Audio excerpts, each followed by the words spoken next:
Welcome to Chillin' 101. We hope this video helps. You will start by placing an img element where the image should appear. Use the src attribute and paste the full image URL. This tells the browser where to fetch the file. Add a concise alt description so assistive tech and search engines understand the image. Once done, save and open the document in a modern browser to confirm the resource is requested. Make sure the URL uses the correct protocol and file extension so the browser can load it immediately. Now you refine behavior and performance. Set explicit width and height attributes to reduce layout shift, or use CSS like max width, 100% and height, auto to scale images fluidly.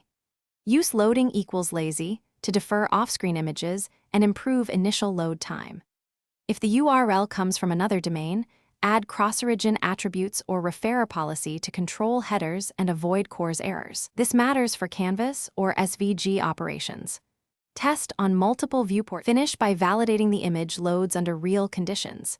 Inspect the Network tab to confirm a 200 status and correct MIME type, and check the console for CORS or mixed content warnings. If the image appears broken, clear the browser cache or append a cache-busting query string to the URL. Make sure to provide a fallback via a picture element or an owner or handler to replace missing images.